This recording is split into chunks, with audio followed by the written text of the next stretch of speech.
Good morning. I'm John Jones, Chairman of the Oklahoma Turnpike Authority. This meeting is being conducted pursuant to the notice provisions of the Oklahoma Open Meeting Act, with all participating authority members attending in person. While this meeting is open in public, there will be no public comments, as is OTA's long-standing historical practice. In addition to being open to the public for in-person observation, the meeting is being live-streamed and recorded for remote viewing. The time is 10 a.m., and I'm calling the May 6th, 2025 regular meeting of the Oklahoma Turnpike Authority to order. Charity, please call the roll. Mr. Will Daring. Here. Mr. Todd Cone. Here. Mr. Gene Love. Mr. John Titsworth. Here. Miss Dana Weber. Here. Mr. John Jones. Here. We have a quorum. Thank you. Our first item this morning is our recognitions and awards portion. I believe the first one is Director E. Kelly.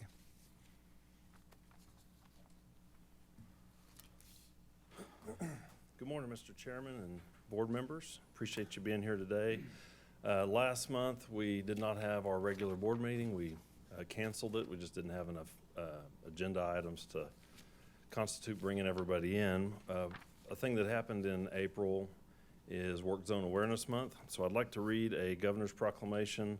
Then we'll take a photo with some of our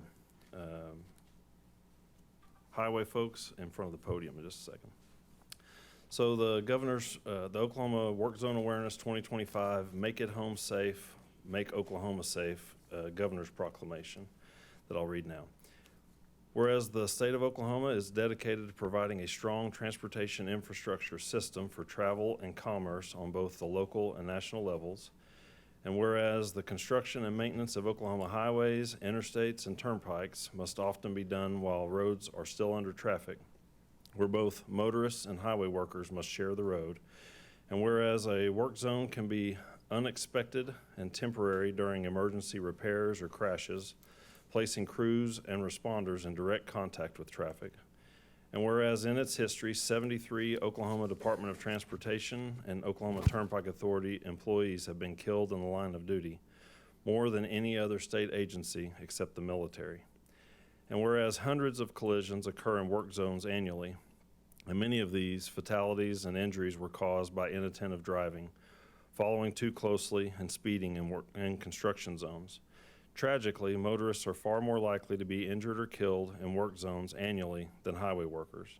And whereas most recent crash data shows 532 collisions occurred in an Oklahoma work zone in a year, where crashes in highway and turnpike work zones can have significant consequences, such as increased congestion, economic impacts for lost time and insurance costs, as well as life-changing impacts. And whereas by state law, the fines for speeding in work zones are doubled and texting while driving is banned, drivers are asked to remain vigilant behind the wheel and buckle up, as 50% of crashes potentially would have been less severe for drivers wearing a seatbelt. And whereas ODOT and OTA are highlighting work zone awareness during a month-long public safety initiative with a theme of Make It Home Safe, Make Oklahoma Safe. Now therefore, I, J. Kevin Stitt, Governor of the State of Oklahoma, as part of the National Work Zone Awareness Observation, do hereby proclaim April 21st through 25th of 2025 as Oklahoma Work Zone Awareness Week in the state of Oklahoma. We'll take the picture now.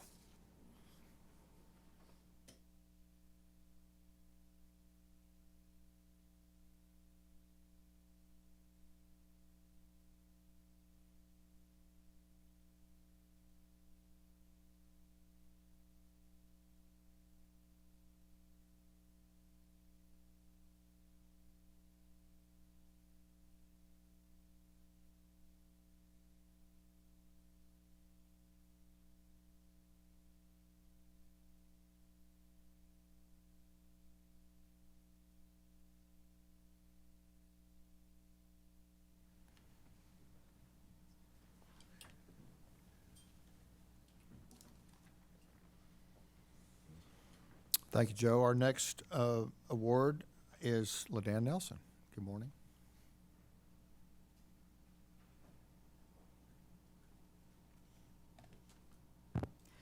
Good morning, Chairman Jones, members of the authority. Thank you, Director E. Kelly. At this time, I would like to bring Evelyn Schaefer to the podium. Evelyn is the Executive Director of Keep Oklahoma Beautiful.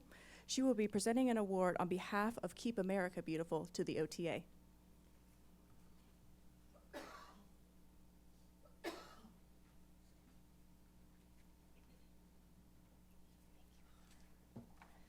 Good morning, Chairman, Directors, Director E. Kelly. Thank you for this opportunity to recognize the partnership between the Turnpike Authority and Keep Oklahoma Beautiful. Last year, OTA helped make the Great American Cleanup a success. All 77 Oklahoma counties participated for the 15th consecutive year. 3.4 million pounds of trash were collected. 11,000 volunteers were engaged. 64 illegal dump sites were cleared. 1,300 miles of roads and highways were cleaned, and 12,000 trees, seedlings, shrubs, flowers, and food-producing plants were planted by our volunteers. We look forward to working with you on our newest initiative, Keep Route 66 Beautiful. We will partner with communities throughout the state to clean all 400-plus miles of the historic highway that runs through Oklahoma. On behalf of our Board of Directors and staff, thank you for your commitment to litter education, beautification, and environmental sustainability, and for helping us keep Oklahoma beautiful. I am proud to present this award to you on behalf of Keep Oklahoma Beautiful and Keep America Beautiful.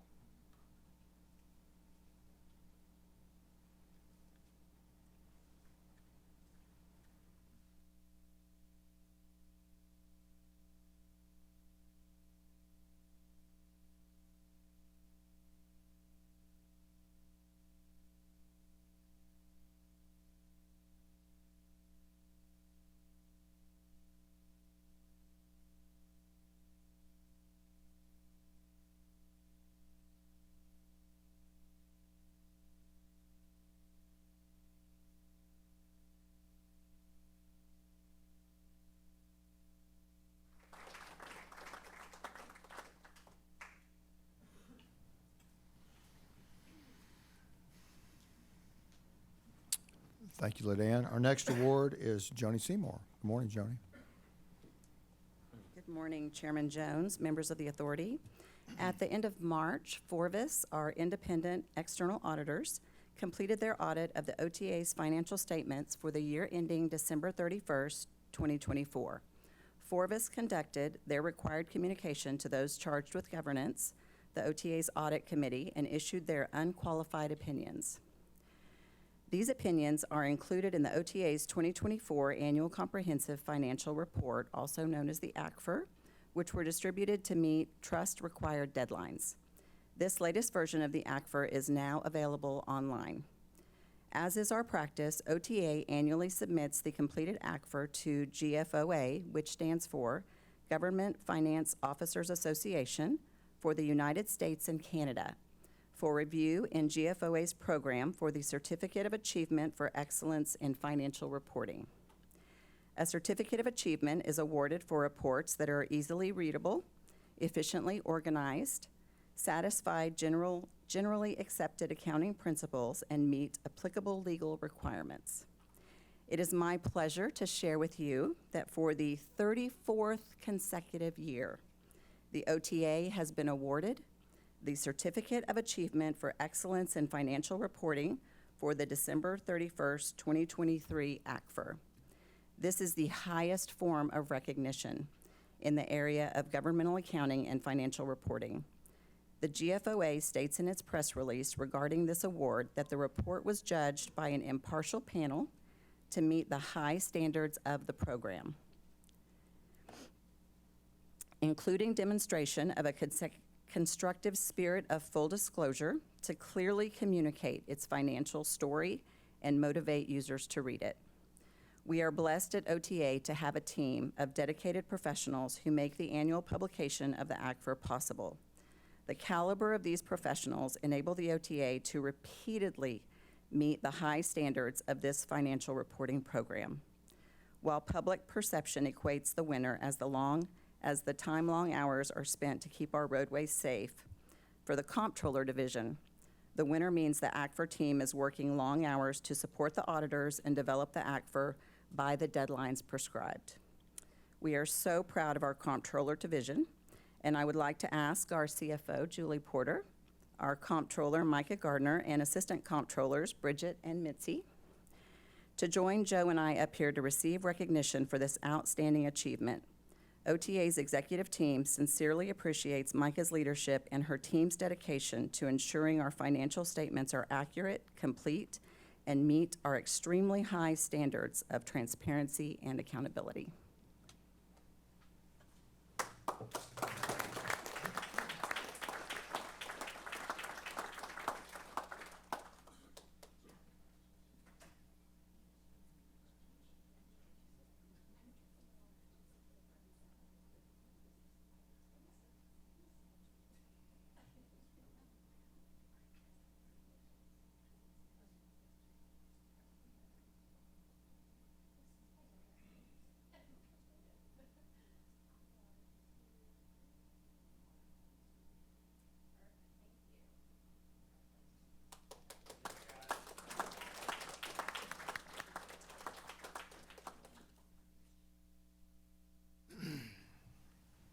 Thank you, Joni. Our last awards are Trooper of the Month Awards, Major Vowell.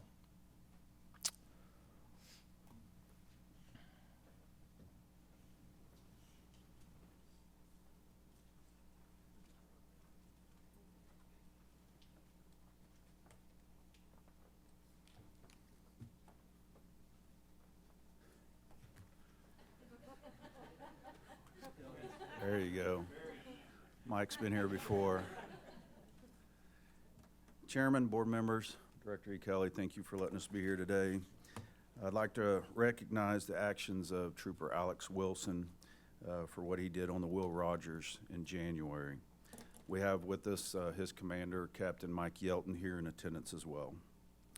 On Thursday, January 30th of this year, Trooper Alex Wilson and Lieutenant Matt Sullivan, who's not in attendance today, was on the Will Rogers Turnpike Detachment. Were on a routine traffic patrol duty in the area of the mile marker 274. Both Sullivan and Wilson were advised by dispatch of a medical incident at mile marker 272 eastbound on the turnpike. A female driver was experiencing chest pains and shortness of breath and was able to bring her vehicle safely to a stop on the shoulder. Dispatch advised troopers that the female was accompanied by 2 small children in the car. The troopers responded to the area and located the vehicle, made contact with the occupants, and Lieutenant Sullivan tended to the 2 small children while Trooper Wilson began administering first aid to the driver by checking her vitals. Trooper Wilson made an initial assessment and got the pertinent patient history from her, along with all of her symptoms, how long she had been experiencing these symptoms, any current medications, her diagnosis of her anxiety, hypertension, blood pressure. Wilson then obtained her pulse rate and got blood pressure measurements utilizing the stethoscope and blood pressure cuff in his medical kit. Both were quite elevated for someone of her age and body type. Trooper knew that IMSA was en route and that they would arrive shortly thereafter, at which point Trooper Wilson gave the medics his report on all of her symptoms. Once they completed their examination, the decision was made to transport the patient to Hillcrest Hospital in Claremore. Lieutenant Sullivan and Trooper Wilson were able to verify that other family members were on the way to pick up the 2 small children, and the troopers entertained them until the family arrived. The female in this incident wrote in complimenting both these troopers for their actions. It is these type of actions and that the citizens of Oklahoma have come to expect from their state troopers, and I could not be more proud of these 2 men and what they did on this day. So I'd like to thank you for them.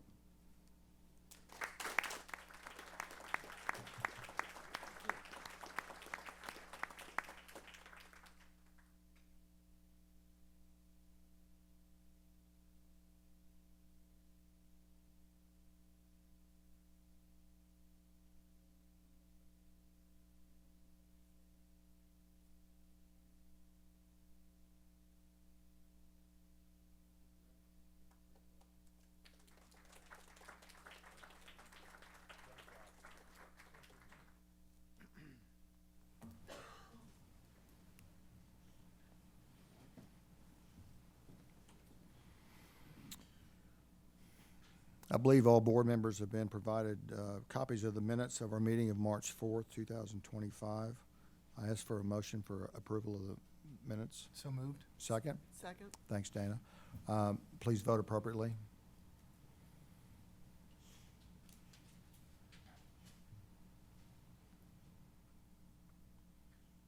The voting is ended, and the minutes of our meeting of March 4th, 2025 have been approved. Concerning our items of business, the first items are from the Finance Item Committee Group. Todd Cohn. Mr. Chairman, the first item is 1288. Ms. Amanda is going to present that for us. Good morning.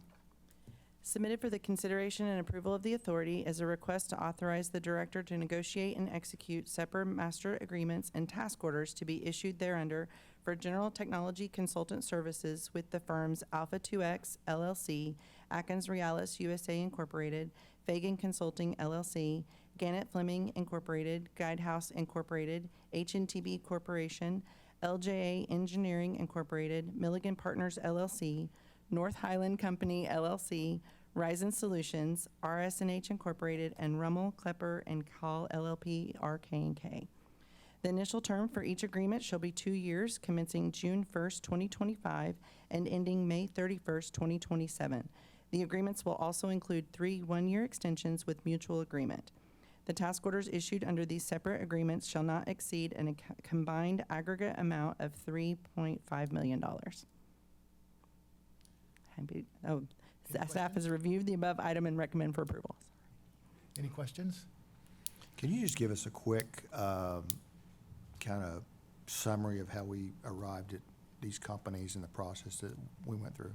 Absolutely. We had a request for proposal that we had put out on the internet for people to submit to, and then we had a collective group within OTA that was part of our selection committee that went through all of the proposals. Some of them we already had on our previous contracts that we had, and then we had a few new ones that came in, so we did some proposal interviews with them, and then collectively the group got together and we did scoring to select. Good. Thank you. No other questions, Mr. Chairman. I would move for approval of 1288 as presented.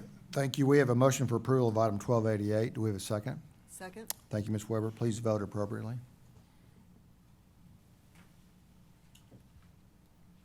Voting is ended, and item 1288 has been approved. Ms. Patterson, item 1289, Chairman. Good morning, Chairman Jones, members of the authority. Item number 1289 is the payment registers prepared by the Comptroller Division. These payment registers include all payments made for the months of February 2025 and March 2025. The staff has reviewed these items, these payment registers, and recommends these items for approval. Are there any questions? If there are none, then, Mr. Chairman, I would move for approval of item 1289 as presented.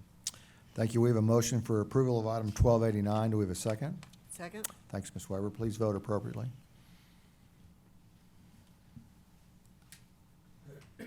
Voting is ended, and item 1289 has been approved.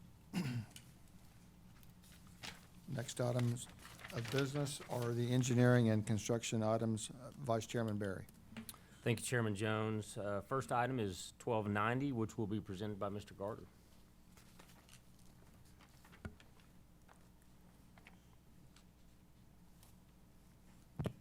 Good morning, Chairman Jones, members of the board. Presented for consideration of the authority is a request that the following change orders be approved. Of these change orders, 2 are final quantity change orders, which also fund overruns to a few existing items due to site requirements, and 1 overruns existing traffic control items and funds the early completion incentive. Also, I'd like to state that there was a typo in the body of the INMC 66 change order, where it references INMC 62G. It should reference INMC 62F, just to be reflected in the meeting minutes. This item has been reviewed by staff and is recommended for approval, and as always, be happy to answer any questions you might have. Do these, once you do the final pay items, do these contractors offer a warranty? Is there warranties in the? There is. We get a Closing. 1-year warranty with every project in our contract. Okay. And then I was reading through this change order for the AET conversion on the Muskogee Turnpike. And it talks about some of the delays were due to receiving access to Area 4 and conflicting survey data. So what does that mean necessarily?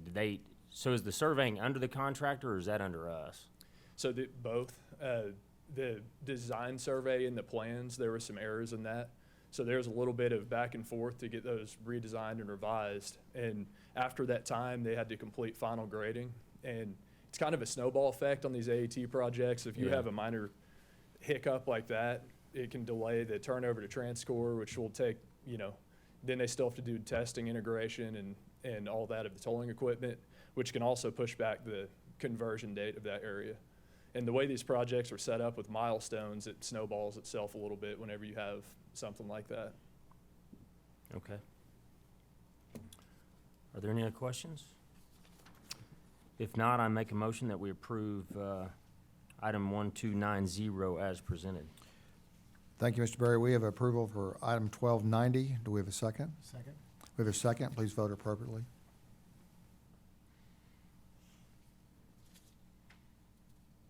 The voting is ended and item 1290 has been approved. Thank you, Jeff. Next item is item 1291, which will be presented by Mr. Butler.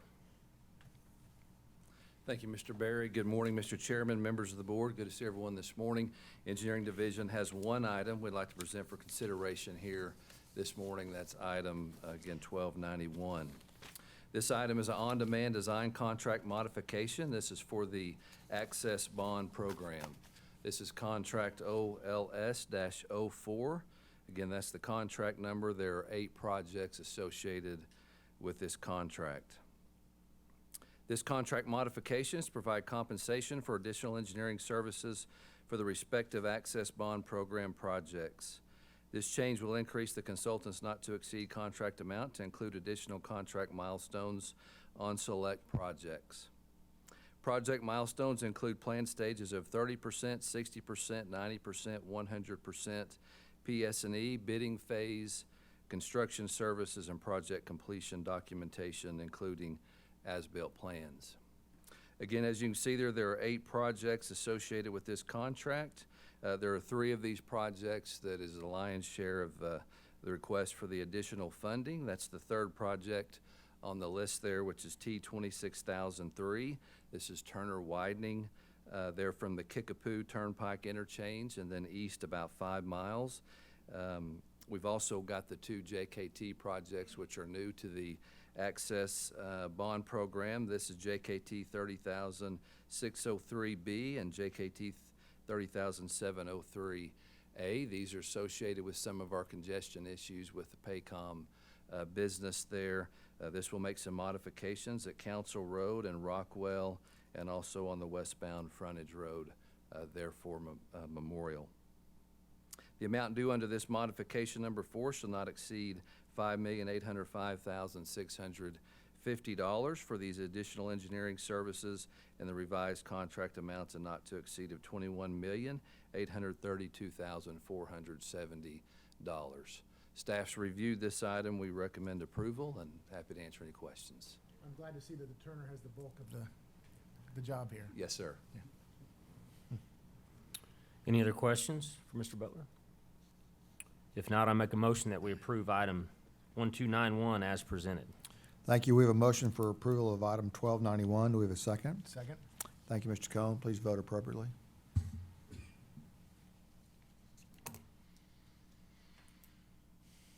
Voting is ended and item 1291 has been approved. Moving to the reports section of our items on the agenda this morning. Our first report is our Highway Patrol report. Major Vowell.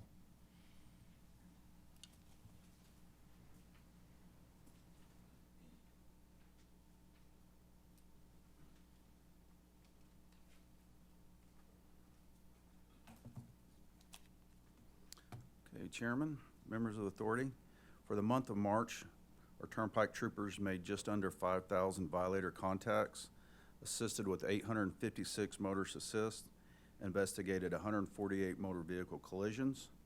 They worked 926 shifts, averaging 211 miles per shift for a total of just over 194,000 miles driven. Unfortunately, the Turnpike system reported 6 fatalities. That was out of 5 collisions. Those come from one on the Will Rogers, the Muskogee, the Turner, the Bailey, and the Kilpatrick. 4 criminal interdictions were reported for the month of March, and the other specific information has been included in your packets. Do you have any questions? No, just a comment. I mentioned to you this earlier. It's certainly sad that we had 6 deaths on our system, and I know that as I drive the turnpikes that especially when we're doing construction areas, that, you know, there's, as you start to enter, there's a trooper on the side of the road with lights flashing. I know that we have signage up everywhere we can have it. And I know there's some speed control going on, and hopefully the public does a little bit better job of slowing down as they enter those. I think we're doing everything we can to try to prevent that. I notice some of these things, the way they're described on here in the report, are just, you know, accidental, obviously. But it's sad, and hopefully the public will try to be more aware when they're entering work zones and do everything we can. Is there anything else you can think of that we could do to try to mitigate that? No, I don't know what, Jeremy, you call those little strips that you put on the, right, leading up to it, rumble strips. We thought those are pretty effective. Some of those have worn out over time, but with just driver inattention these days, it's a bigger concern once you get in the construction zones. Okay. Any questions? Were most of these collisions in and around construction zones? Not all of them for this month. We had a weird one on the Bailey. I think a homeless person crawled under a semi. One on the Kilpatrick, driver inattention, going around a curve. One was a drunk driver, and then the other ones were construction. Thank you. Thank you. Okay, thank you. Our next report is our consulting engineer report, Mr. Jimmy Sparks.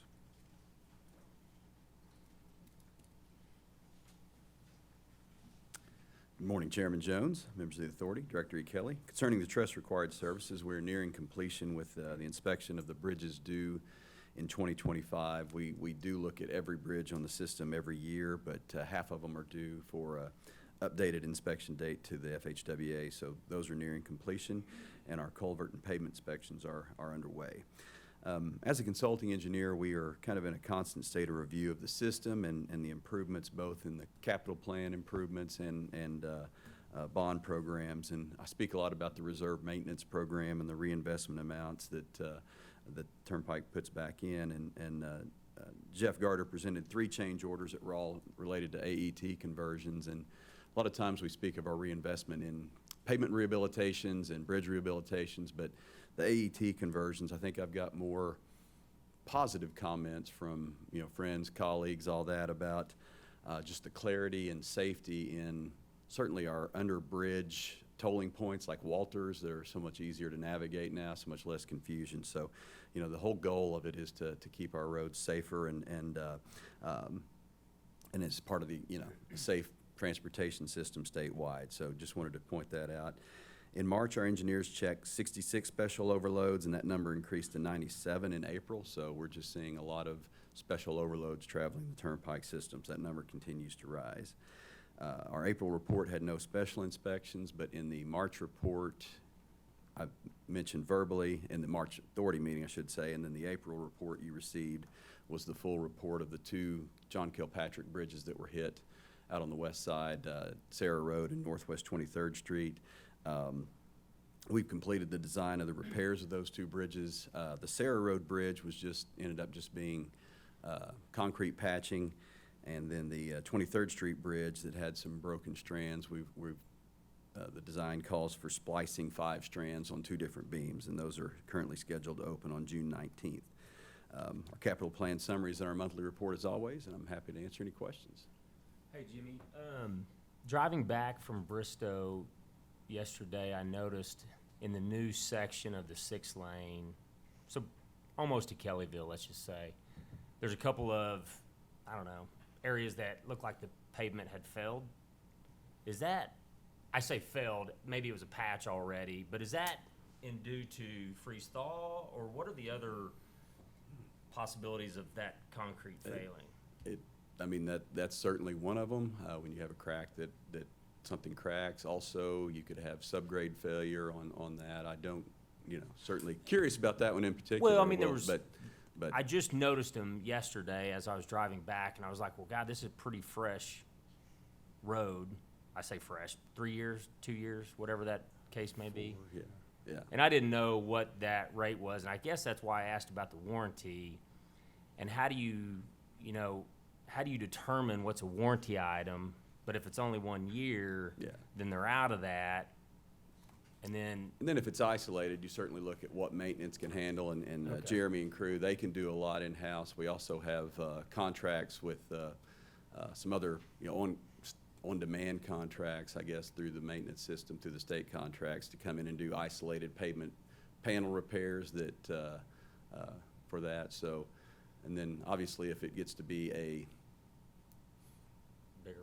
bigger issue, then that's, and certainly not on a new road, but if you're taking our older roads, that's, what's maintenance versus what's capital improvement, so who does so in the testing piece, is that usually in the contractor, or is that in the? Well, it's both. There's contractors, quality control, there's an outside. So we have a quality true assurance. third party? Yes. Not under the contractor, but a true third Yes. party? Okay. Yes. Any other questions? Thanks, Jim. Thank you. Our next report is Trustee Report, Ms. Singleton. Good morning, Chair Jones, members of the authority, Director E. Kelly. As bond trustee to the authority, all monthly debt service transfers were made for the semi-annual payments to the bondholders as required by the trust indenture. The annual 2024 comprehensive audit is complete, and also a requirement of the trust agreement. To our knowledge, all other requirements set forth in the trust agreement have been satisfied. Happy to address any questions. Any questions? Thank you. It's Thank always a you. good report. Thank you. Our next report are the operating results and financial conditions. Wendy Smith.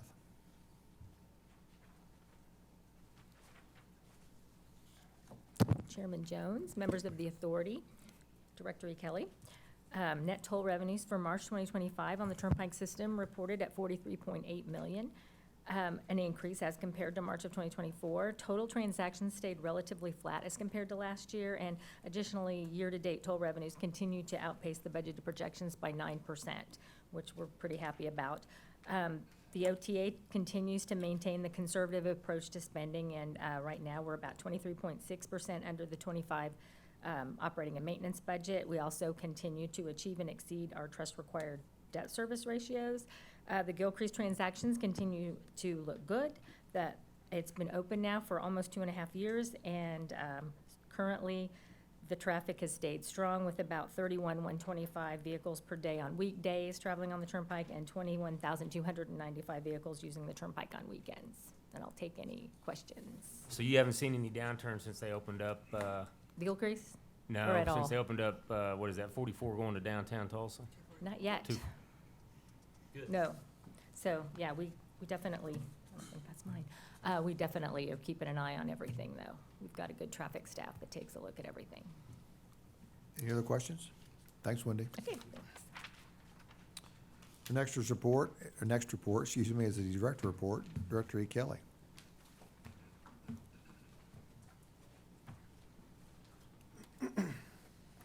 Mr. Chairman, board members, I'm going to invite LaDan up here in just a second to provide an access update if the chairman would allow. But just real quick, we haven't provided an update, Mr. Chairman, on the question you had a second ago about, are we doing everything that we can in our, namely our construction zones? Obviously, one of the issues we have on our system is that it's relatively narrow. The older turnpikes were built before interstate standards. So the shoulders aren't as wide as we would like for them to be. That's why we're building back with wider, safer shoulders for people to park on in an emergency situation. We have a report, and I haven't seen it in a little bit, and we'll get it to you. Maybe we can report on it next month. But we have a service patrol vehicle that's working the area east of Bristow.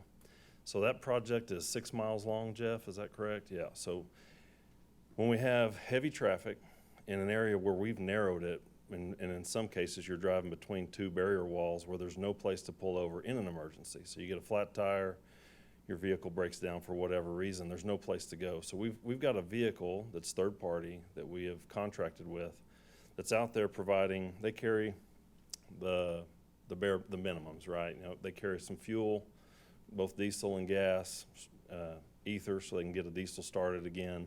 They carry air pumps, floor jacks, but also they're able to quickly hook onto a vehicle and get them out of the construction zone, get them off the roadway. And all we do is tow them to the next available exit, get them there, and then they can call a tow truck because we need the service patrol back in operation. I haven't seen the report on that in a while, but it is staggering the number of vehicles that they assist. And what that is to prevent is both that vehicle from being in an accident, but as we've seen on the Turner Turnpike, when we have an issue and we have to narrow it to one lane during the daytime, we do some of those things coordinated and planned at night. But in the daytime, when there's an accident or a vehicle breaks down, we're able to get somebody there quickly. That's why we have troopers at the beginning of the construction zone. Typically there are two, one on each end, so that they are able to get to a vehicle quickly. And then second to that is that service patrol that can help prevent a secondary accident and a backup. A couple of weeks ago we had an accident, trying to remember the particulars, and I'd be the wrong person to report on it, but a box van that was hauling a bunch of crawfish, actually live crawfish, caught fire after having an accident on the Turner Turnpike. Happened to be on a Friday. Fridays are our busiest days, typically on the Turner with passenger vehicles, and it backed up traffic for hours because not only did it catch on fire and cause a backup from the fire until it was put out, but also it damaged very badly the pavement in one of the lanes. So the contractor quickly mobilized a 6 mile long project. It takes a while to get a laydown machine, asphalt fired up. This was late in the afternoon on a Friday. Most people are trying to go home. And the contractor in this location did an emergency repair and had it back open by about 9 o'clock. I think the accident was around noon. Jeremy, was that about right? Noon? So it was a major effort. Really appreciate our contractor partners. They're also, when we have a big accident, they're part of the cleanup crew because they're right there. They have the equipment. And, partnering, having contractors like Do It Construction, Sherwood, that are doing the bulk of our work currently, and other contractors that we work with in the state, they've been great at helping us mitigate those accidents and backups. Just wanted to harp on that service patrol vehicle, and something that was pretty new to the Turnpike Authority. We did it for the first time during the Driving Forward program when we widened the previous 20 miles. We had a service patrol out there, and the numbers were, multiple times a day they're helping a vehicle get off the roadway and out of traffic. So that's one of the things that we're doing. That's in addition to things that you don't always see it unless you just happen upon when they're servicing the vehicle.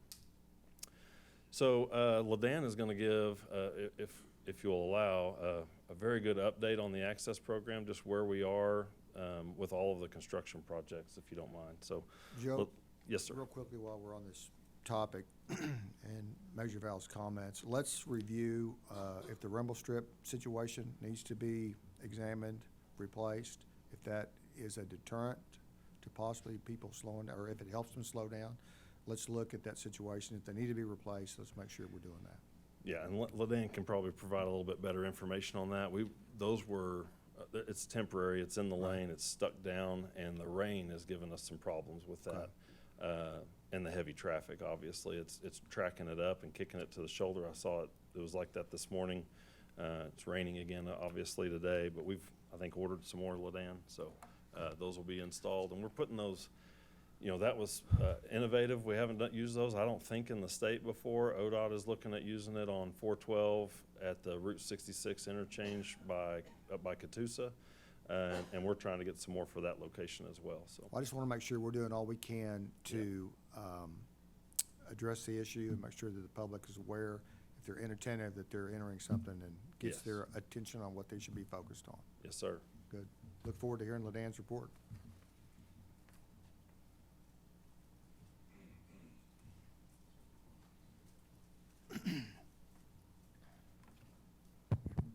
Good morning. Thank you, Joe.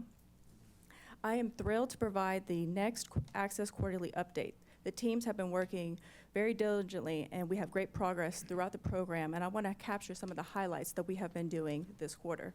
So we are going to start off at the JKT at Eastern. This project is currently 30% complete. We do have asphalt and concrete pavement ongoing in the median, and we are going to be turning this facility over from a 4-lane over to a 6-lane. We anticipate this opening sometime in fall of this year, and the scope of this project is in between I-35 and Eastern. The next project I want to talk about is on the Turner Turnpike, and this is east of Bristow. This project is over 50% complete, and we also do have the median concrete pavement ongoing. We do have the bridge conveyor that is fully functional, as you can see in the picture right there. We have done over 20,000 cubic yards of concrete. So to put that in perspective, if you were to have a residential swimming pool, we have filled over 200 of those, and we are continuously progressing with the concrete pavement. So I do want to talk about the service patrol, as Director E. Kelly had mentioned. For this quarter, we have done over 100 assists to the general public. We are utilizing the service patrol on all of the Turner projects because for a majority of the Turner projects, you are sandwiched in between 2 barrier walls. So this service patrol has helped the general public on anything that they do need. If this is a flat tire, if this is fuel, we are there to assist them, and this is a free service to them. So we as Director had mentioned, we capture the person in need, and then we take them to a safe location to where they can get towed to wherever their location, their final destination is. So moving on to another project on the Turner Turnpike, this is going to be at the Stroud Service Plaza. This project is 35% complete, and the contractor is progressing well at this project. So we are about to switch traffic in June of '25, and what that means is all of the traffic, both eastbound and westbound, is going to be on the south side of the existing service plaza. That is a huge deal for the vertical construction of that service plaza because they have that additional footprint that they can get in there and do that work. Currently, McDonald's is under construction, and we do anticipate having that open. I believe Jeff is anticipating that to be open within the end of the year, as well as the truck parking. So a lot of great progress is going on the Turner Turnpike, and we're going to move over to Wellston, and that project is 50% complete. If you all have driven through that recently, and I know you have, there's a lot of beams that are going up. So if we were to put the beams from end to end, we currently have about a quarter of a mile of beams that are done, and we are not done yet. So the contractor is progressing well at that location with the heavy emphasis on that bridge. And to harp on the safety aspect of it, we did include those rumbles, as Chairman Jones, you had mentioned, as well as raised pavement markers. Unfortunately, the rain did get underneath it and did cause some distress at those rumbles, but once we get a drier season, or it starts to become slightly dry, we're going to reinstall those and make sure that they're fully functional. And we will look at other locations within the access program to put those where they are best fit. So moving on, we did have a great achievement that we did on the Will Rogers Turnpike at Flint Road and State Highway 20. And on April 18th, OTA and ODOT, as well as the City of Claremore and Rogers County, had a ribbon cutting at this location. This is a big deal for all of the stakeholders involved, as well as OTA, because this is a new access point that we have created within our system. We opened this interchange in March, and we did have over 50,000 vehicles that have utilized this. So they are utilizing this interchange to get around the South Claremore. This has been a huge success for all the stakeholders, and we are excited to bring more ribbon cuttings for you all to attend. I want to talk about new interchanges that are going on within our system. We're going to have we have 4 additional interchanges. So you will see that previously we used to have those as blue, which meant future. Now we have those as yellow, which is active design. We have 3 of the 4 are going to be new interchanges that did not exist previously. 2 of those are going to be on the H.E. Bailey. one on the Cimarron and the one on the Indian Nation is that US 69, we're going to be modernizing that interchange to be a better fit with the geometrics and everything. So we have done great progress, and I want to talk about the design submittals. Within this quarter, we have done over 15 design submittals, and 10 of those have been 60%. So 60% equals right-of-way plans, and so that means that Todd and his team can go out there and acquire all the necessary right-of-way.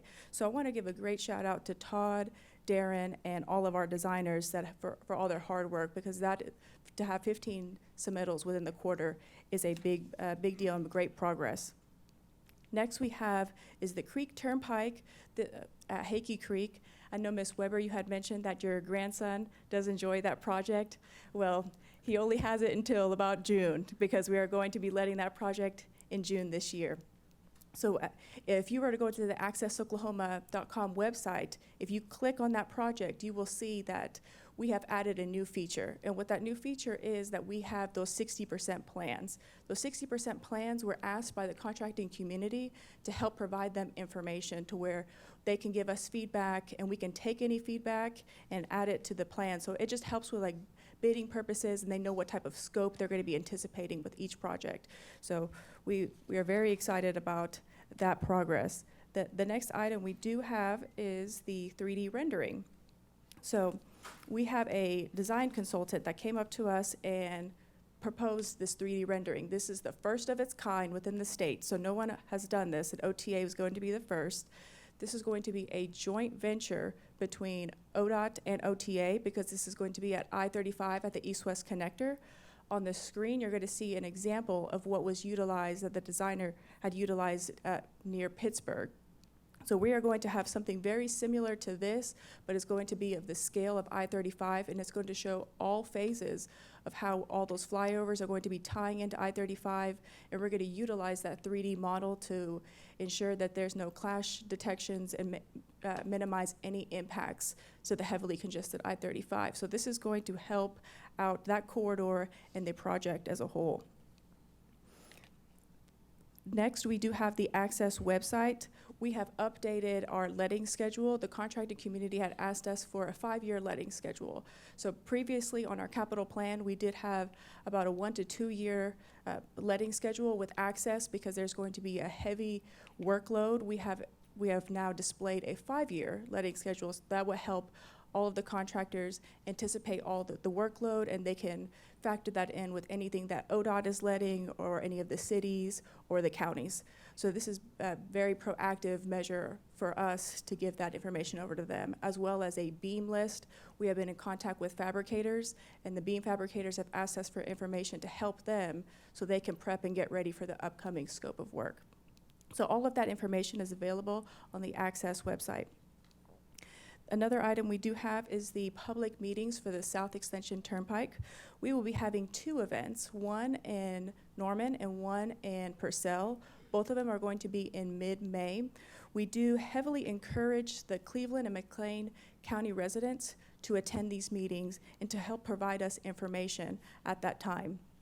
The public information is a key factor to help establish this route, and we need them to be part of this process with us. So again, those are in mid-May, on May 19th in Norman, and May 21st in Purcell.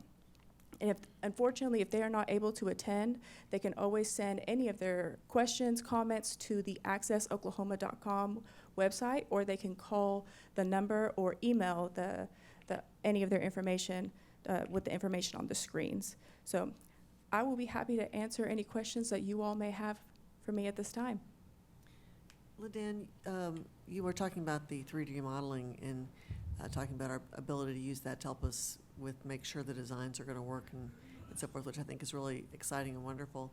It would also seem like once we have everything finalized, if we have a 3D model, it would be something that would help the public understand what it's going to look like too. So do we have plans to try to make those public once they're finalized? Yes, ma'am, that is a great point that you just said. We are going to utilize that in our public engagement and our stakeholder engagement so they can see it visually from the 2D to 2D from the plans that will be shown as a 3D. So it'll help demonstrate how the flows of traffic in all phases of construction will be done. Wonderful, thank you. Thank you. I'm driving in from Bartlesville on the Turner Turnpike. It seems like you're being pretty aggressive, which is great.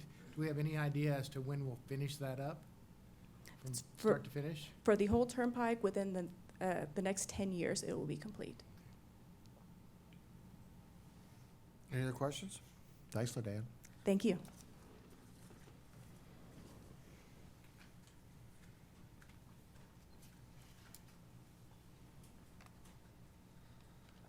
Thank you, LaDan. I had my fingers crossed when she said in the next 10 years. There's just a lot, 70 miles of widening is a lot. And there's a lot that can change and take place.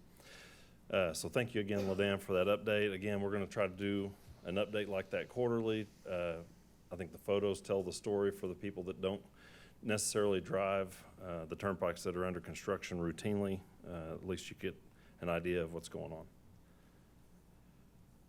So I want to talk about something that's probably, if you have a 918, 405, or 580 area code on your phone, that you probably received in the course of the last 2 or 3 weeks, and that's been what we call, or what is technically termed smishing text, where somebody has posed most recently as the Turnpike Authority. They've used Pike Pass in their website, and they say that you owe usually a nominal amount, a small amount of money, and they provide you a link in the text. Just a few weeks ago, we did not know this. Obviously, we didn't know this was coming. And, other states have already been targeted. This was actually really focused on us. We started out the week with just a couple dozen websites that have been generated.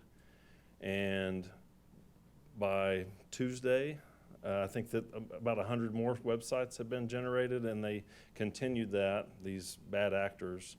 About 100 websites were generated every day that week as people were receiving those texts. And I received a look when I started to talk about this. I think all of you probably received the text. I received it multiple times myself. And so one of the things that we wanted to show was one of our a video that we generated and provided to the public through multiple media sources. So if they can cue that up real quick.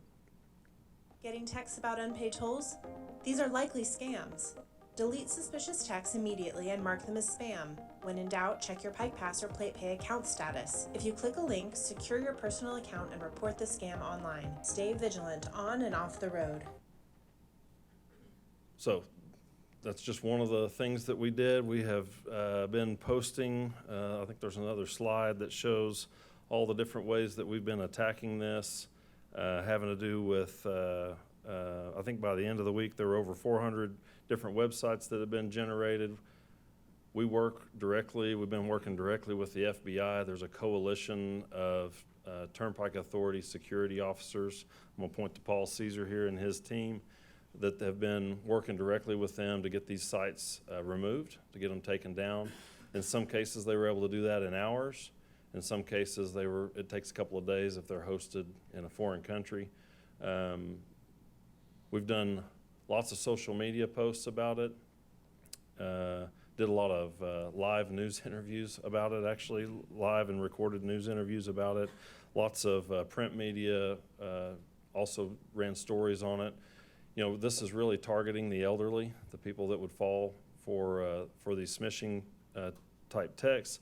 This group of bad actors is not done. They have just shifted their focus away from Pike Pass to another state. For the people that are in the room or that are here today, please check on the folks that might fall for that. That may not be you. You may automatically know that that's a false text message, but please check on somebody who might fall for it. Typically, the elderly are quick to pay a bill, and what happens in this case is you pay the $6, and a few days later they use whatever financial data you've uploaded to charge an excessive amount to your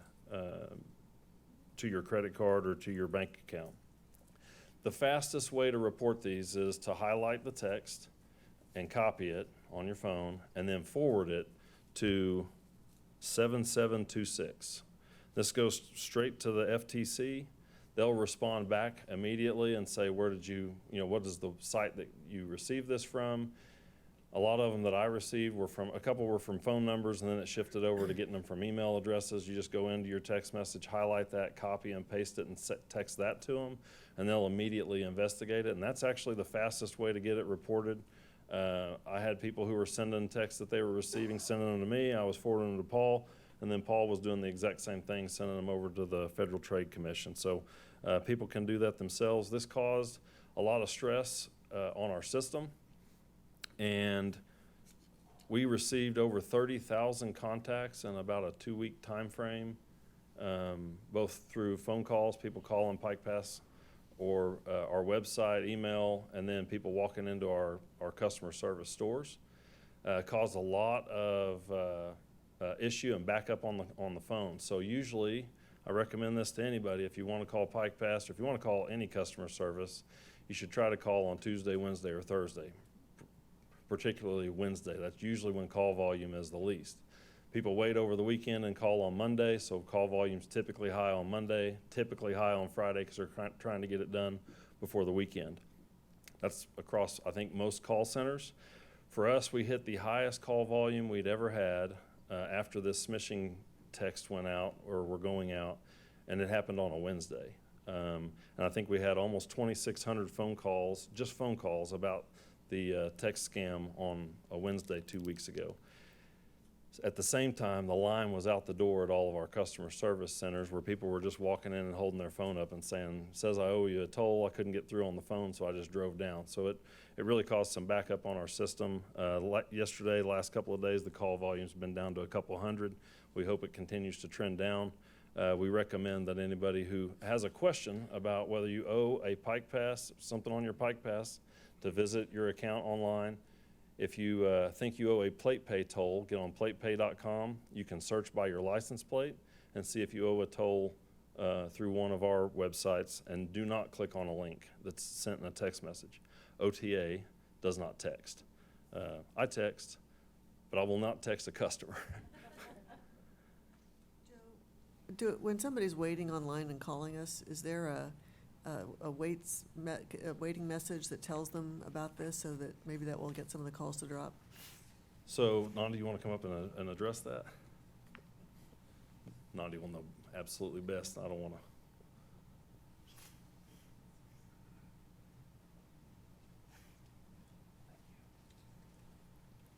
Good morning. So yes, we have an automated system that prompts the customers on what actions to take in the event that they're calling in regarding the submission messages that they may be receiving, as well as a number of other items that they can work on.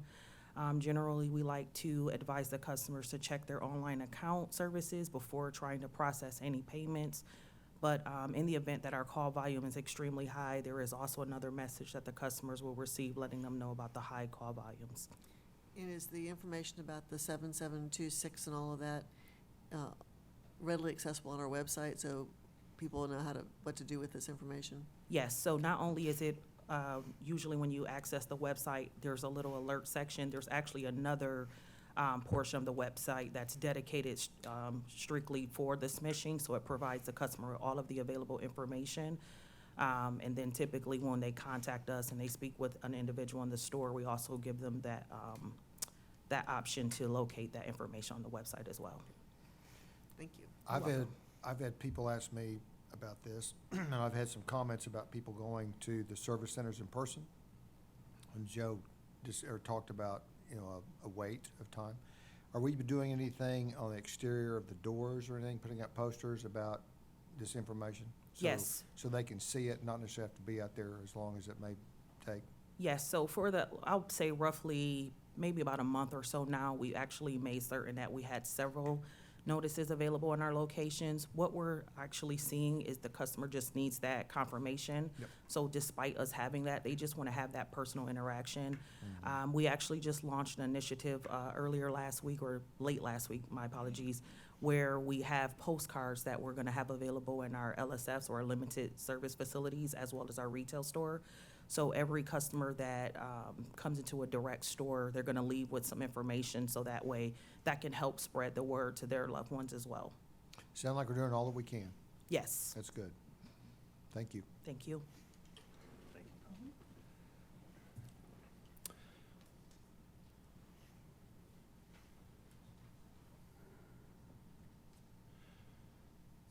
So again, this is a national issue. There are over 60,000 websites nationally, maybe globally, that are in this smishing text scam. So just want everybody to be aware and just wanted to highlight that this morning. Shifting gears quickly, we have, just want to bring to the attention, we were going to do this last month and we canceled the board meeting. This would have been a part of the director's report. We did receive a resolution from the Cleveland County Commissioners concerning the frontage roads and interchanges that were a part of the original design of, or the original proposal that we showed on our website on accessoklahoma.com along the east-west connector. So in March, the Cleveland County Commissioners processed this resolution. They have, in this resolution, requested that we go back to the original plan. They have the authority to, they've exercised the authority to operate and maintain those frontage roads and the connections with the interchanges on a go-forward basis once the construction is complete, pending a one-year maintenance bond. These will be turned over to the local government in the county. I want to commend the county commissioners that have reached out to us and have been working on this since about September, when the city was never really opposed to the frontage roads or the interchanges. They just didn't want to take over the maintenance of them. That's what I've gathered, and so we have a partner that'll do that now. We're working with our consultants, so we had a deadline last year in August to try to get this worked out and a resolution from the city originally. City didn't do a resolution, so we removed those frontage roads and proceeded with the design without them and without the additional interchanges. Now to go back is a little bit challenging, not something that we haven't done before. So we're going to do, instead of backing up the turnpike program itself and restarting with these frontage roads, we are adding the frontage roads in a parallel separate project. That's the direction that we've given to LaDan and some of our staff. They'll be working with the consultants, and the next item that you will see us associated with this will be a contract modification in some month to put money on a contract so that we can task order the consultants to do this work. Personally, I think this is a great decision. It's going to provide the best flow of traffic in the local area, really eliminates the possibility of somebody becoming landlocked by the turnpike and Indian Hills Road being on the other side of the turnpike. So I think there's going to be, this will be a real benefit to the area once it's all complete. And obviously, we'll work through the construction contract with our contractor to make sure everybody has access during construction and while the service roads are being constructed. Doing two projects. One of the concerns was the delays potentially of going back, and as well as the cost, because there will be some additional cost. Do we, with this approach, do we think we'll minimize the delays to the overall project? Yeah, so ideally, the frontage roads would have been, and let's just talk about the most pressing piece, which is the first segment that we've committed to have complete, and that's between I-44 and I-35. So from Newcastle over to I-35, that's right there between Moore and Norman. We've committed to have that complete and open to traffic. Our target is the end of 2027. So we don't have a whole lot of time to back up and start over on the design. So the delay to the turnpike project is none. What we're trying to do is have a separate project that would be these, the frontage roads in that couple mile area there that need to be designed. And we'll get the designers working on that soon. And then it'll be, hopefully, my hope is that we're able to build it in parallel. Main thing is to get established what the right-of-way need in that area is. We don't want to purchase property from a property owner, and in that location, it's a lot of large property owners that have, that are usually owned by a development LLC or something. And so we don't want to have to go to anybody twice. So if we need an extra 20 or 30 feet on the north side of Indian Hills Road, then we want to get that 60% set of plans, like LaDan said, for the service road, so that we can move forward with that portion of the project, get it purchased, get the property acquired, and then let the construction begin. Utilities relocated, obviously, and then the construction began. Any other questions on that? One other thing that I wanted to update the board on has been tribal license plates. Made the news a couple of times here, of course, the last couple of months as a bill moved from the Senate over to the House side. It was Senate Bill 675. Senate Bill 675, and this was a redo of the bill that we had last year that was going to allow the Department of Public Safety to share some data out of their law enforcement system, registered owner, license plate, and address over to OTA, so that we could bill some tribal members that have tribal license plates for some of the tribes that are not currently sharing that information either with Service Oklahoma or with OTA. So since last year, the bill died in the House Public Safety Committee last year. And since that time, in May of last year, we signed the Miami tribe, and they started sharing that information. Late last year, and I want to commend the governor's office on the Cherokee Nation, they entered into a compact, a motor vehicle compact, and part of that compact involved, as an addendum, the Turnpike Authority and an agreement to share MVRI, motor vehicle registration information, with OTA. That began, effective date was the 1st of December. I think the data file transfer actually happened a week or two later, and we've been billing the Cherokee Nation on that one. We signed the Sac and Fox Nation on the end of December, went effective January 1, 2025 of this year. And then in the middle of March, we signed the Shawnee tribe this year. So we've made good progress. We've also had in-person meetings with several tribes, lots of phone calls, lots of emails, have phone calls later today with some tribes, but with legal counsel for some tribes. But most recently, we've met with the Muskogee Creek Nation, the Seminole Nation, Osage Nation, Quapaw Tribe, Peoria Tribe, and the Kickapoos. We're still making progress. I may have forgotten somebody that we've visited with, but there's a lot of tribes in Oklahoma. At last look, there's about 110,000 license plates, 4 million registered vehicles through Service Oklahoma, 110,000 license plates that still exist that are driving our system that we don't have billing information for, represented from the numerous tribes. So still working at it. This year, the bill again died in the Public Safety Committee on the House side. I was very disappointed in that, but we're going to continue to work at it. I've got a meeting, I think tomorrow, with some House members about some ideas that they have, and I'll report back when I know more information on that. The last item that I have in my list, and I'll be happy to talk about anything, but it is warming up outside despite the current rainy conditions that are out there today.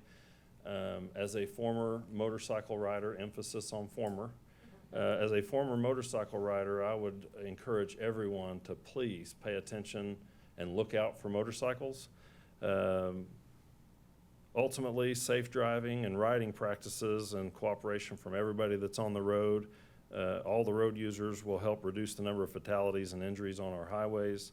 A great way for riders to get up to speed on motorcycle safety is through the Safe Riders course offered by the Oklahoma Highway Patrol. So if you're not aware of this course that's operated by the Highway Patrol, you should be now. Their next public course that they're going to teach is on May 10th, and it teaches you all different. It really tests your skills as a rider, and can help you look out for other traffic and really ride defensively. The thing when I was a motorcycle rider that rang home with me, and I'm going to give this example right now, is that when you look both ways, you are always taught to look both ways for a car. Look for a car. And if you hold your thumb up, you can cover a motorcycle. It doesn't take much to hide one. And so I just ask everyone to look twice and watch out for motorcycles this summer as we get into the riding months. Of course, the fall is another time when motorcycles are out on the roadways. So just encourage everybody to use those safe practices, and always wear your seatbelt. You beat me to it. Happy to answer any questions. Any questions? Thank you, Director E. Kelly. That concludes the items on our agenda this morning. I move for a motion for adjournment to the next meeting scheduled for June 10th, 2025. So moved. Have a second? Second. Thank you, Ms. Weber. Please vote appropriately. Voting is ended. We're adjourned to Tuesday, June 10th, 10 a.m.